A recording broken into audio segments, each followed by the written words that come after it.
Good morning. Let's talk about Jonathan Hicks, Those Dark Places, industrial science fiction role playing. This is beautiful.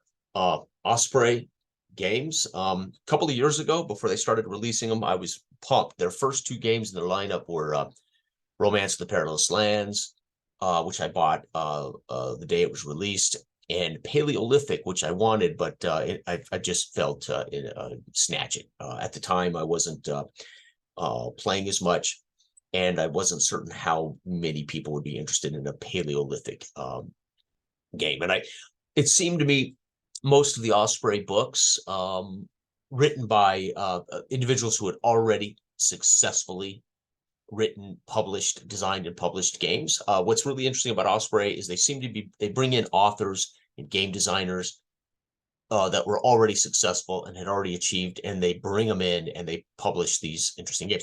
Jackal is another role-playing game that came out in the last I'd like to say the last 18 months. That sounds, right up my alley. Jackal sounds fantastic. It is, of course, I think they're mostly using the OGL, and they're using already, Romance of the Perilous Lands, for instance, is in a way advanced hack. D20, roll under your attributes for success. The magic system in Romance of the Perilous Lands, fantastic.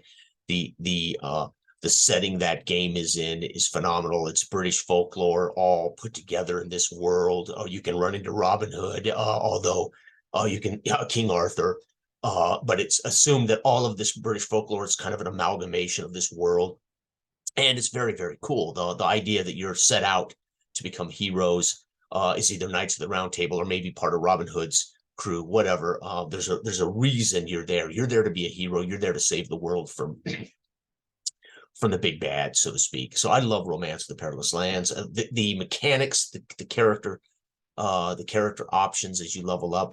Again, very much.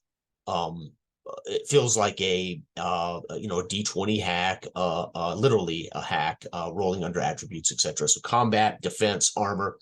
It's fantastic. The magic system, again, is levelless, so you can pretty much use magic points to cast whatever spell you and of course you have to execute it. Great game. Played a couple of sessions.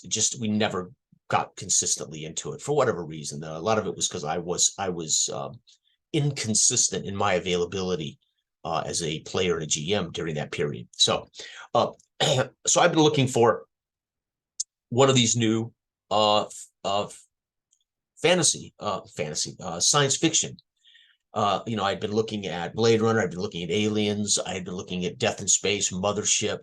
I have the Mothership PDF, and of course Osprey's version, Osprey role-playing games, Those Dark Places, and all of them came out at slightly different times. I really like the Mutant Year Zero engine, so of course Blade Runner and Aliens were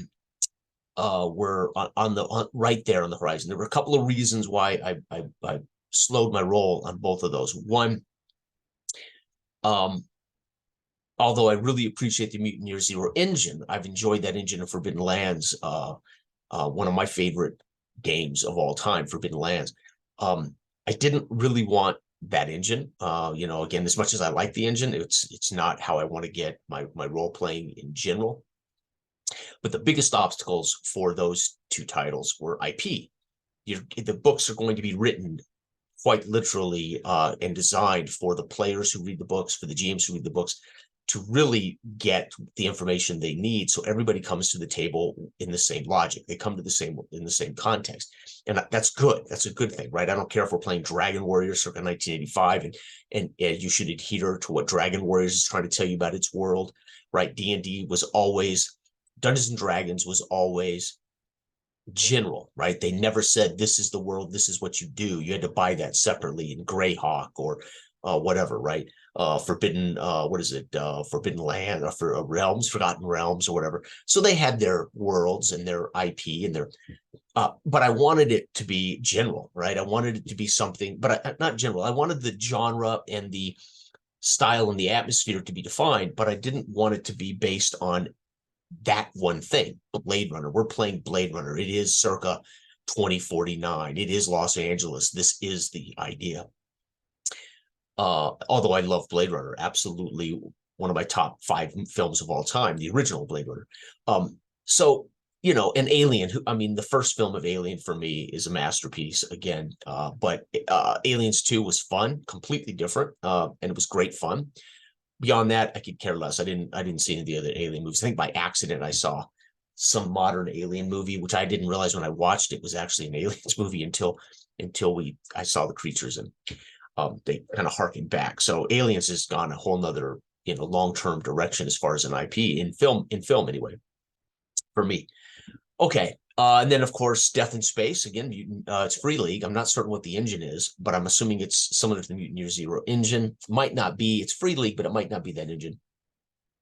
And then, of course, and again, I think that 3 of the top companies right now for me, as far as quality of work, quality of book, is Modifius, Free League, and I believe Osprey makes some fantastic stuff. Right, you may not like the games, you may not like the authors, you may not, but they put out really solid quality books, right, with art support, and they've got quite a few now under their belt in their role-playing piece of their company.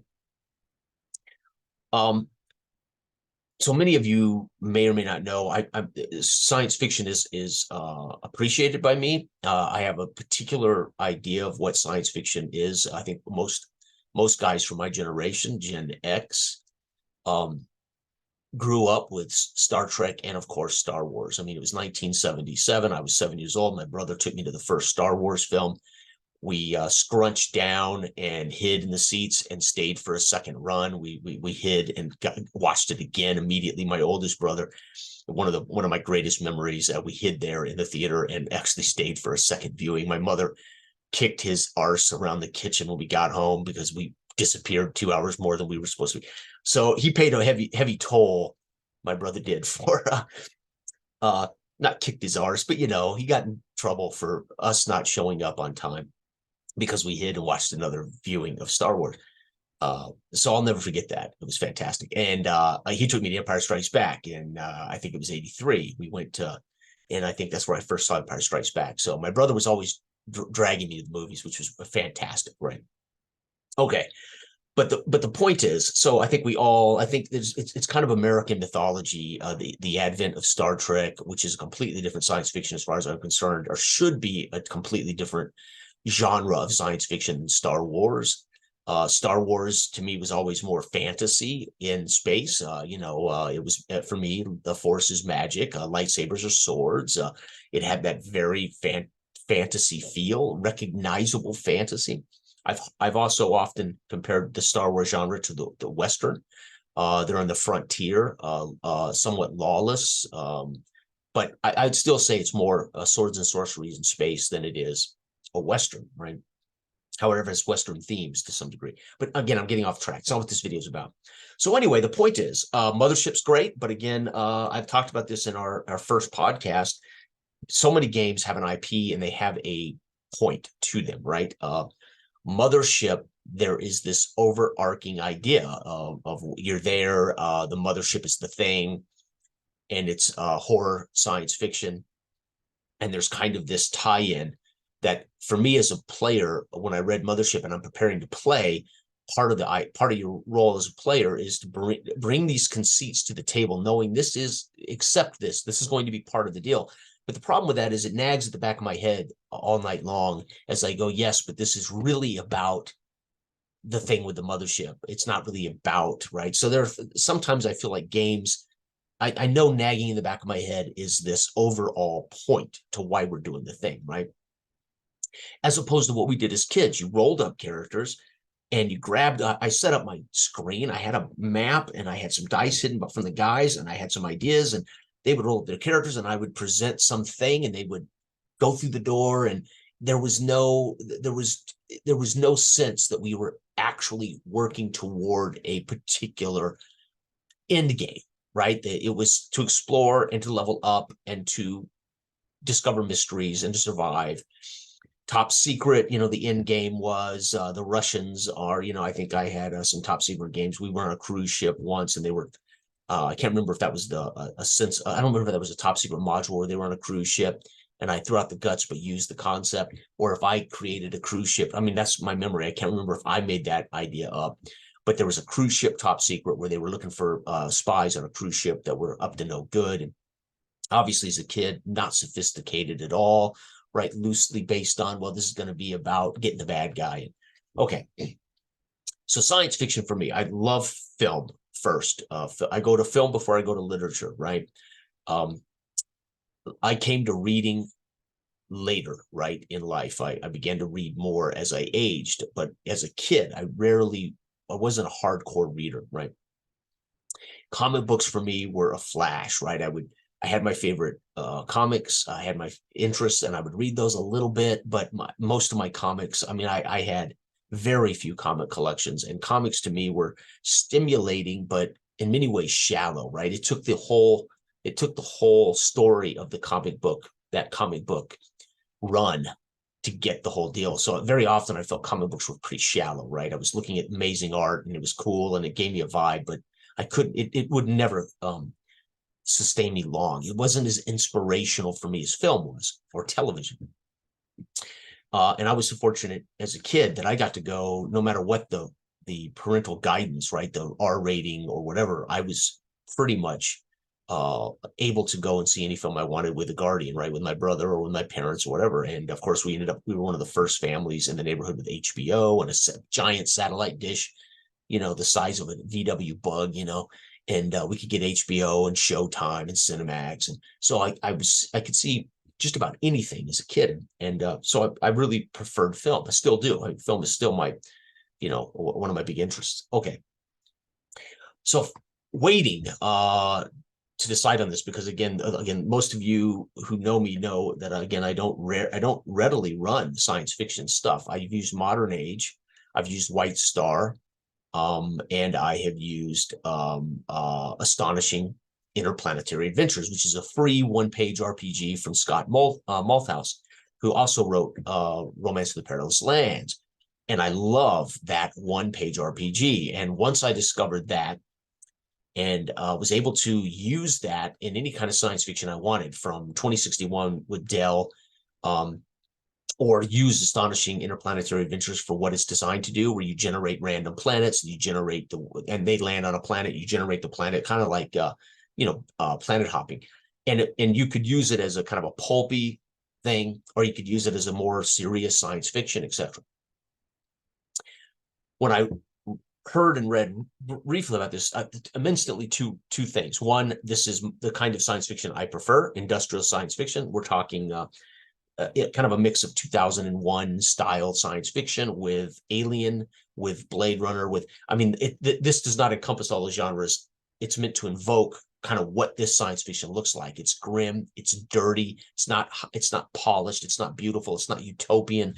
Star Trek is very clean, very neat, very utopian, everything's clean, everything's vacuumed. I mean, my problem with like Next Generation is everything is perfect, right? I mean, they're dealing with serious issues, but very often Next Generation, I come always saying this is a society of utopian military, but we haven't seen the quality of planet Earth, which is probably not utopian, right? So I like the dirty, the grungy, the used, the dented, the rusty, the dangerous, right? So Alien, Outland with Sean Connery is I mean, 100%. This gentleman's idea of what he wants this to be, I agree with 100%. So, and that's how I would think of most of my sci-fi. Forbidden Planet, one of my all-time favorite films. That's a fantastic film if you have not seen Forbidden Planet. So anyway, which reminds me a lot of a Star Trek episode. It could have very well have been a Star Trek episode. Forbidden Planet just has that kind of original Star Trek. It was like a Forbidden Planet seems to be inspirational to original Star Trek TV show, which might be because it had a similar screenwriter. I don't know. I can't recall the screenwriter for Forbidden Planet, but that writer might have well showed up in the original Star Trek series writing episodes. I don't know, but they felt very much like the original Star Trek, or it could have been a Star Trek episode. Okay, love Forbidden Planet. The Thing, the original 1950s film, The Thing to me is a masterpiece, and I love that kind of sci-fi. Now, granted, that's in the Antarctic, the alien crashes, and they're dealing with this creature they can't really deal with. And of course, the remake, John Carpenter's remake, is one of my top 10 films from my childhood. I mean, I love it, right? So again, when I list my favorite films that I loved as a kid, that inspired me, that are where I draw my IP, it's where I draw my intellectual genre, atmosphere, style, understanding of how I want to be a player, a character in a thing, or run a thing a particular way. These are the things that inspired me. Blade Runner, Star Wars, and I think this is true of many of my peers, many of my colleagues. Okay, but I didn't want, when I said, "Hey, anybody want to play Alien?" We're playing Alien. I mean, that's not it. I want it. You like to be able to say, "Hey, this is Alien-esque," but don't get married to the idea of the canon of Alien. Don't get married to exactly, what you've seen in the books and the comic books and the movies, right? So I like the freedom to say this is going to feel Alien-esque, right? So get your head around that, right? Those dark places, right? Okay, so I've talked enough about this. So this is also so there's a couple of things. Again, I'm mentioning Astonishing Interplanetary Adventures, which is In Darkest Warrens came first, and then of course the science fiction by Malthouse.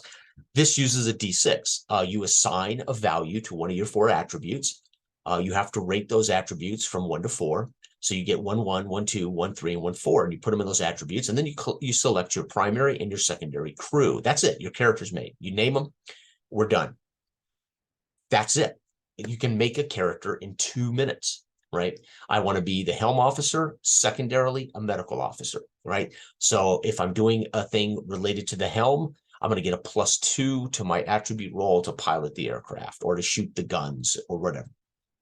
My secondary job is medic, and so when I'm called upon to bandage wounds or use medical healing upon a party member, I get a +1, right? So it's very simple. If it's my primary, I get a +2 to that die 6 roll. And it's, again, very much like Astonishing in that it's a simple D6 roll. So I roll a D6, I add my attribute, I add any gear bonus I would have, and I add any specialization, which would be helm, doctor, security, whatever. And I have to beat a number, 7 being the base number. It's genius, and it's that simple. So I talked about this. This is one of the things that was so important to me when we were developing Dark Age of Man, and Dell and I would have these conversations. And one of the things I adhere to, even though I don't know if I verbally said it to Dell, the game had to be simple enough, but give you just enough as far as attributes and meaningful ratings. Or meaningful attributes like prestige has to mean something, and it has to tie to the world. It has to tie to why prestige would matter. Like, we know why body matters. So that's our strength. That's how we lift. That's how we fight. That's how right? We know what mind is. We know what soul is, right? It's easy for players to say, yeah, body is a measure of my physical ability, right? And mind is the measure of my mental capacity, my education, my IQ, whatever. But prestige, right, set that position in the class structure of the Dark Ages, and it had to be tied to it, just like body is tied to it. If I say to somebody says to me as their character, I want to push this boulder and block the hole to the cave.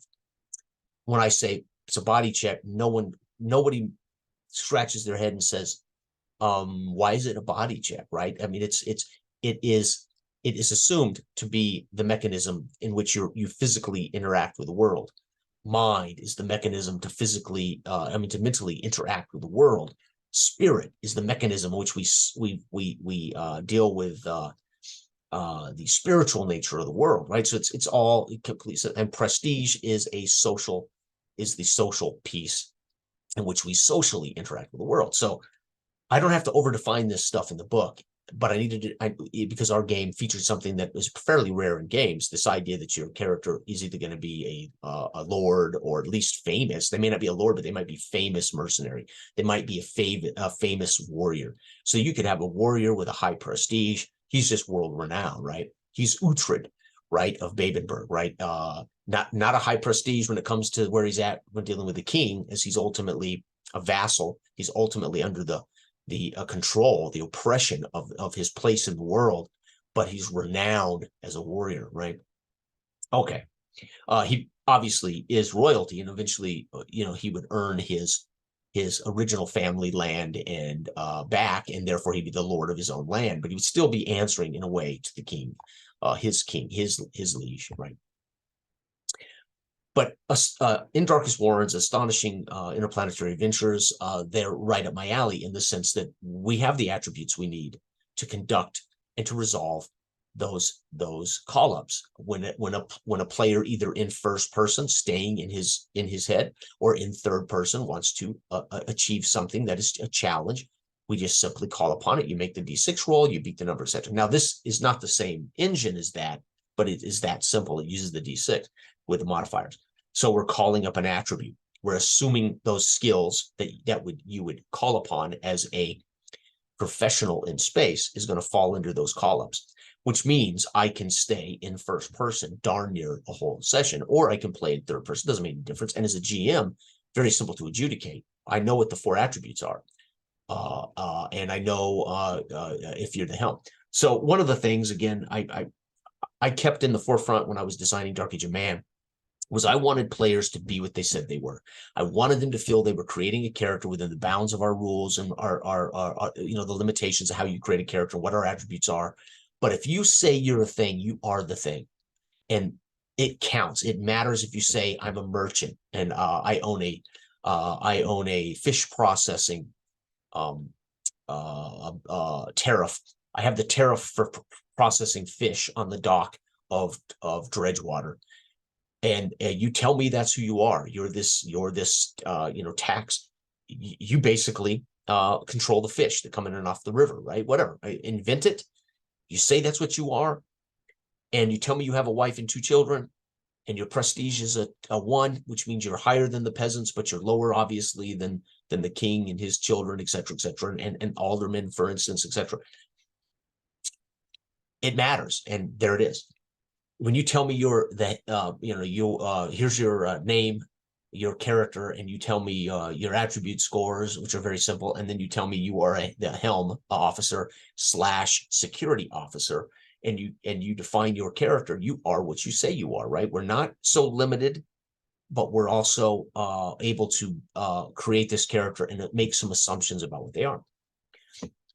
The game is unique. To me, it may be based on another similar concept, but it isn't like Traveler, right? This is not the 2d6 Traveler formula.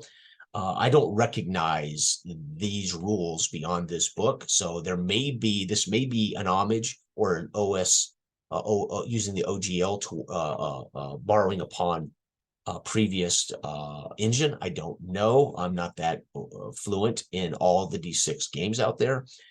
But there's some things I love about this. One, again, you can see it is not huge. It's not packed. This reminds me of Lamentations of the Flame Princess, a beautiful, clean book with everything we need, right? Quickly define your character. It can take you 2 minutes to make a character. Give them a name, rank your attributes, because you're really ranking an attribute from 1, the lowest, to 4, the highest. You only get 4 points. You rank your attributes.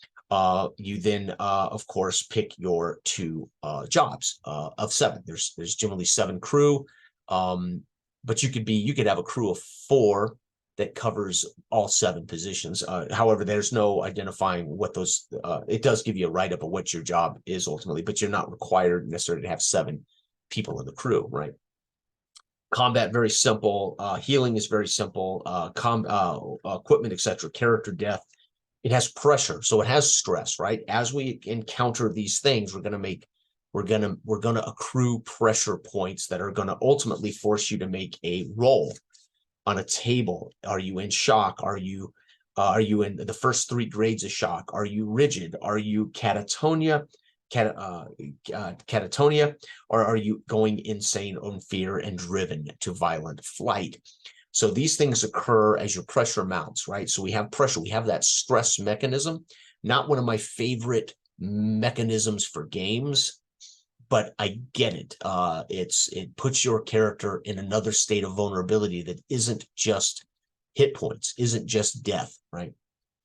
Equipment assumes bonuses, right? We have the right piece of equipment, we get a bonus, right? The ID chip, the comm unit, small selection of weapons, first aid equipment, and a med unit.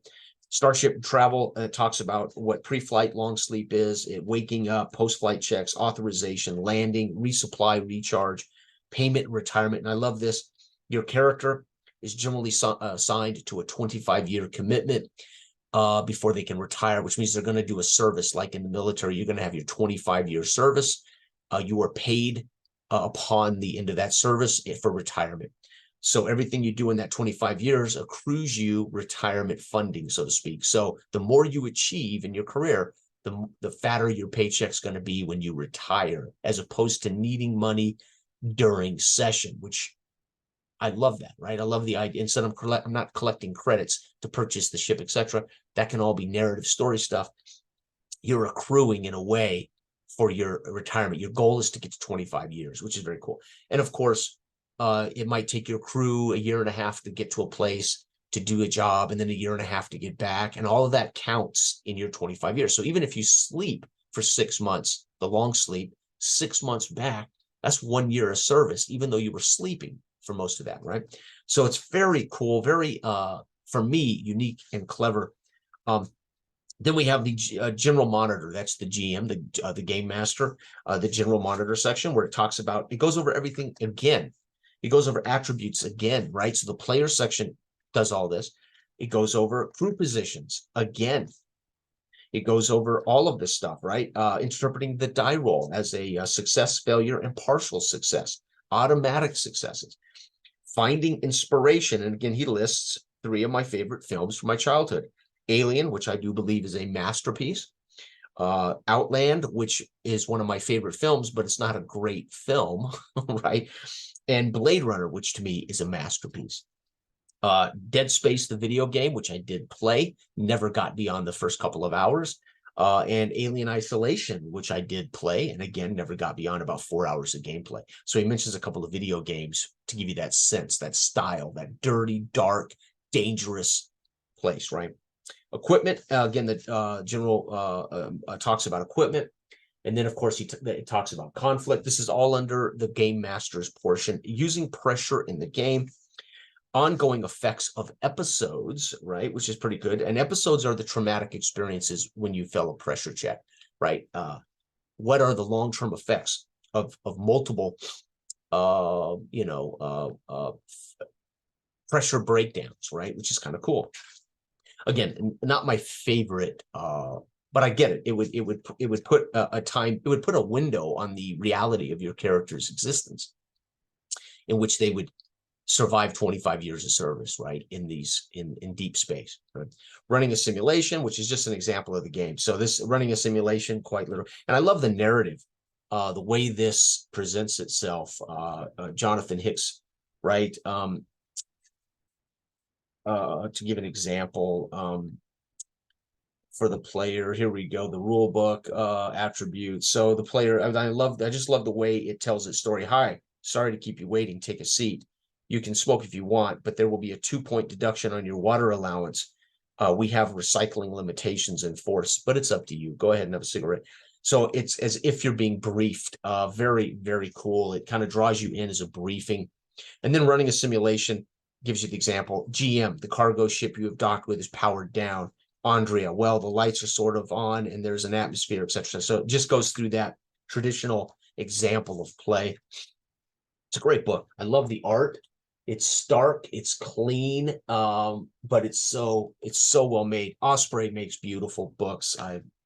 It can't be denied. I have 3 or 4 of their history books and actual war game books, Osprey. So I actually have some of their history books and some of their tabletop war game books. My Rome, I ran an actual role-playing session locally set at Hadrian's Wall with their tabletop Roman skirmish tabletop war game. They just role-played characters. When it came to combat, we used the war game, which is, I'm sure, how Gary Gygax and company played D&D.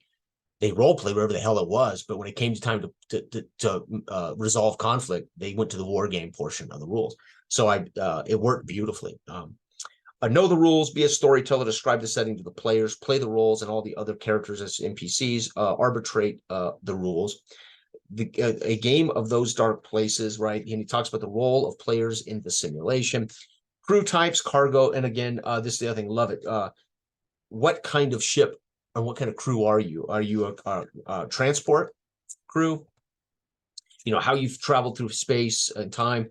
Are you a tugboat crew? Are you a passenger ship crew? Are you a service vessel crew? Are you a science vessel crew? Are you an arbiter ship crew? Are you a tactical vessel crew? Are you a multi-role vessel? I love this. So they're going to have a ship. They're going to be crews on a science vessel or crews on a tugboat, which is going to, it's going to set up a particular job, right? You've got to tow this derelict ship across to the space station X9. But before you can do that, you have to secure this ship. They got to go onto a dead ship. They got to secure it at those dark places. What's on that dead ship? Why is this dead ship show up in the system? We got to move it before it collides with something, get it over. But to do that, you got to secure the ship. And we have this amazing tugboat, the tugboat crew.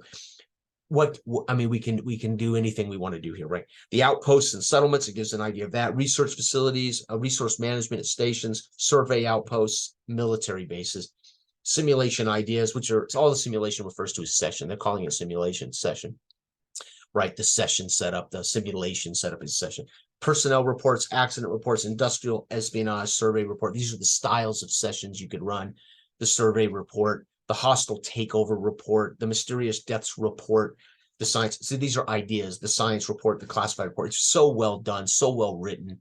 Instead of using the same old tired terminology, this is the survey, how to run a survey game, how to run a hostile takeover game. It uses report, which is I love. And of course, written in such a way, like you're reading a report. The setting, of course, good breakdown of the setting, which is 2 full pages, friends and enemies. And then, of course, we have pre-mades. Laura Hinder, she's a doctor. She's got her 4 things, and she's primary medical officer. No listing of their secondary here, right? But I love it. We have Samson Bergen. He's a business representative, a liaison officer. Love it. Synthetic automations, playing a synthetic automation creatures. So although the rules are say in action, I need to crank down this gas line with my wrench, but it's jammed. This is an 8. Joe, you got this wrench. You can hear the aliens scrambling up the halls behind you. You've got to crank shut, open this gas valve, and get through the airlock. Dude, this is an 8, and because it's tight, right? And Joe says, Joe says, okay, man, what is that? Well, you're gonna have to roll strength plus the D6, and it's an 8, and I need an 8, and the strength's, oh my strength's a 2. You roll the 4, I got 6. Well, you crank it open, but you can't get through the airlock, but you can now smell the gas as it enters here. Your party on the other side of the airlock door looking through the window at you. We're gonna have to accrue some pressure here. And does anybody in the party want to try to get that airlock open and get him out before that alien enters that chamber you've now filled with gas, right? So we can have a partial success, an opportunity for the players to get the airlock open and get him out before they have to light on fire, right? That portion of the ship that'll burn this fucking alien, to hell, right? So the rules are super easy, right? We are characters. We know what our idea of our personality through our career, through our crew position. And then we have those simple 4 attributes, and we know what we're good at, right? We know what we're about. And we play. Creatures, of course, playing a synthetic automation. Then we got conclusion. And then we go into agent report 2, which is preparation for, on top of everything, we've got a little module here. Again, I love the artwork. It's fantastic. It just harkens to those old, I'm trying to think of the magazine. There used to be a magazine that had great short stories in it with great clean art. The crew sheet, right? Super simple: charisma, agility, strength, education. And then you got your positions for your primary, your secondary, your pressure bonus, your pressure level, episodes you've been in, your years that you've done, your months, your days until retirement. So you're not tracking experience points. You're tracking years, months, days to retirement, which to me is genius. They finish my mission on April 29th when I run a session. If they finish that session, it will be assumed 6 years and 0.25.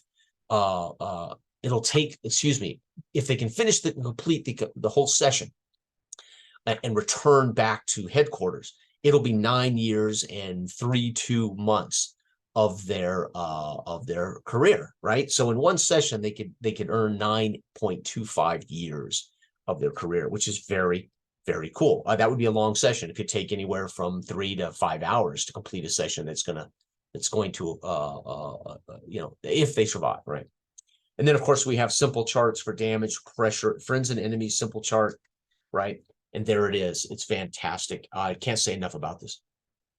So number one, it is the 70s and 80s. It harkens to 70s and 80s influences of industrial science fiction, as opposed to Star Wars-esque sci-fi, or the, I would say, the militaristic science fiction of exploration of Star Trek, where you are in an organized military vessel. You may be on a mission that's peaceful, but it's got the constructs of a military authoritarian ranked system, right? And of course, with some serious idealistic utopian attitudes, right? The original series very much was about our idealistic place as human beings, and what it takes to be better than we are, especially when the show was written in the 60s, right? When we were seeing many of the civil riots and we were seeing many of the Vietnam War protests. So the 1960s Star Trek said, we need to be better. We need to think greater than what we are as a military industrial complex people, right? And so that's what makes Star Trek so good, right? We could aspire to a greater idealistic version of humanity through these stories. And of course, Next Generation almost puts us there, right? And now we're dealing with different, almost philosophical issues with humanity, not just let's aspire to be better. Next Generation is almost philosophical ideas and aspirations, but it's also very clean and neat and organized, and by far my least favorite science fiction. But I love Star Trek, don't be wrong. The original series, one of my all-time favorite shows. But my point is, if I'm going to sit down and play a game, I want it to be in those dark places, right? And so very great, very cool book. And originally, I think this was $49.99 or $39.99. I don't know, but I happened to get it on sale from Amazon for $25, brand new, and it was here in a couple of days. And so I'm thrilled with it. Jackal is another one by Osprey Books I will eventually get. Jackal is quite literally the OGL for BRP or for Rune Quest, right? So I could either find an old Rune Quest, or I could buy Jackal, which is going to not assume Glorantha is the world in RuneQuest, but it is Bronze Age period, and it's a D100 system. So again, I think it uses the OGL for either BRP or RuneQuest. So if I were to dabble in that D100 game system with skills, I would probably go with Osprey's Jackal, because I like the idea of what you are. You're like a band of warriors, right? Almost mercenaries, kind of a neat idea. And there's other games, by the way, and many of them use systems that are basically use the OGL, like an OSR. This, I don't recognize the system. It's not a Traveler system. It's not a 2D6 system. It's not some system. So anyway, I'm not certain. There may be another original old game that used this style, but I love it. And because it looked and smelled a lot like Astonishing Interplanetary Adventures, but fully fleshed out with rules and with guidelines and with crew positions, et cetera, and with an assumed understanding of, AIA quite literally says you're on a ship, roll the planet that you land on up randomly, and go have fun. This is obviously much, much deeper role playing than that, but simple. You say you are what you say you are. I'm a hard drinking mechanic. I'm an engineer. That's my primary, and my education is a 4. I'm not just an engineer. I was top of my class, and now I'm an embittered, I'm 25. I'm starting my 25-year career for the Hunan Corporation. And I am the mechanic and engineer, and I'm hard drinking, and I'm already embittered. And I can't imagine I got to do this for 25 years before I retire. This is, and I am who I say I am, right? And I actually got a little bit. I was thinking about being a medic in the military. So my primary is I'm a mechanic and engineer, but my secondary, yeah, I'm actually pretty good at bandaging up people, right? I not only care for equipment, but I care for people, and that's I am who I say I am. And we have 4 attributes that will come into play based on what's happening, the narrative. I want to bandage up Joe. Okay, let's make an education check. This is simple for you. 7. Just make that 7 check. So all I got to do is roll a 3 or better, and I will bandage up. Joe, our helms officer, and Joe will heal back some strength. This also, your strength score suffers damage. So obviously strength is an attribute, but when your strength score gets to -2, you are dead. But what's really cool about that, and I think Traveler does this, you actually take damage to your actual attributes. Can't recall, but all your damage comes off your strength attribute. So obviously, if you're a security guy who's good with hand-to-hand combat, and you put a 4 ranking in your strength, you're not only going to be very good at combat, but you're going to suffer. You can suffer quite a bit of damage before you would actually succumb. So anyway, that is Those Dark Places, and that is something I've been dying to talk about, as I've had this now for a week or so, week and a half, but I just didn't have a chance to talk about it. Again, beautiful Osprey books. I would say, for my opinion, Modiphius, Free League, and Osprey books are still producing some of the top that aren't D&D, Wizards of the Coast D&D collection or Paizo's Pathfinder collection. I mean, they all make good books, but that's all they make, right? Is their game. Starfinder, Pathfinder, D&D, and Wizards of the Coast stuff. I mean, these are game companies that produce high quality, well edited. I can tell you, Romance of the Perilous Lands is one of my favorite books, and it's fantastic. So anyway, thank you for watching. Everybody out there, have a great weekend. I'm looking forward to running this on the 29th. May not happen right now. I don't know if I have any takers in my online group. So I may not have a chance to run this for the online guys on Saturday, and so be it. If I don't, I will be running it locally next time we get together, and then hopefully we'll get some takers even on our Tuesday or Wednesday night online group if they can't do a Saturday. But we'll see. But very cool, very cool. All right, thanks, and everybody, again, have a great week. Bye.